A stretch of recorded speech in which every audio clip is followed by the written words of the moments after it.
दोस्तों, प्रेमानंद जी के इष्ट श्री कृष्ण जी और अर्जुन जी गाय की हत्या करके उसको बलि चढ़ाते थे, और गाय ही नहीं अन्य पशुओं की हत्या करके भी बलि देते थे। आइए दिखाते हैं आपको प्रमाण। दोस्तों, यह है श्रीमद् भागवत महापुराण द्वितीय खंड 27 नंबर कोड और गीता प्रेस गोरखपुर से 10वीं स्कंद में पेज नंबर 498। श्री कृष्ण के साथ कवच पहनकर अपने उस रथ पर सवार हुए जिस पर वानर चिन्ह से चिन्हित ध्वजा लगी हुई थी। इसके बाद विपक्षी वीरों का नाश करने वाले अर्जुन उस गहन वन में शिकार खेलने गए, जो बहुत से सिंह, व्याघ आदि भयंकर जानवरों से भरा हुआ था।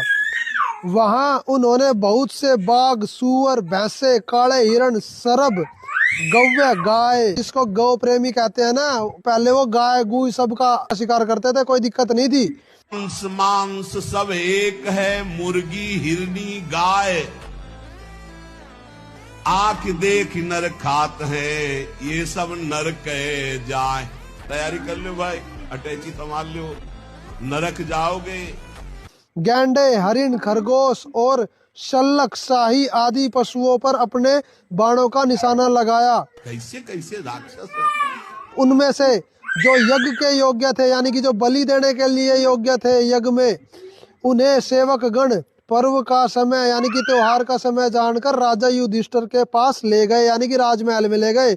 अर्जुन शिकार खेलते खेलते थक गए थे, यानी कि अर्जुन और भगवान श्री कृष्ण दोनों गुरु शिष्य भी हो गए और भगवान भी हो गए। देखो, भगवान हो के पशुओं की हत्या करवाना, क्या ये ठीक है? और आगे देखो, स्त्री के ऊपर भी गंदी नजर।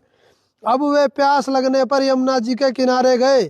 भगवान श्री कृष्ण और अर्जुन दोनों महर्षियों ने यमुना जी में हाथ पैर धोकर उनका निर्मल जल पिया और देखा कि वहां एक परम सुंदरी कन्या वहां तपस्या कर रही थी। अब सुंदरी कन्या का क्या देखा? देखो, उस श्रेष्ठ सुंदरी की जंघा, दांत और मुख अत्यंत सुंदर थे।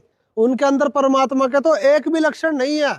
भगवान कभी पशुओं की हत्या करवाता है, और जिनको हम गाय प्रेमी जानते आए हैं, जिनके नाम पे हम गौशालाएं खोलते हैं, उन्होंने खुद पशुओं की हत्या करवाई, उसमें गाय भी थी। कि या तो इनमें आग लगा दो, ठीक है, और या फिर इनकी सही सही अनुवाद हमें बताओ कि ये लिखा क्या हुआ है। तुम लीलाएं कुछ बताते हो और इनके क्रिया कुछ और है। ये सभी देवता हैं, भगवान नहीं। काल ने इनकी भी दुर्गति कर रखी है। और जो पूर्ण परमात्मा, उसका नाम कबीर है। यूट्यूब पे सर्च करें संत रामपाल जी महाराज और जाने वास्तविक सनातन परमात्मा की जानकारी, जो निर्विकार है। सत साहिब।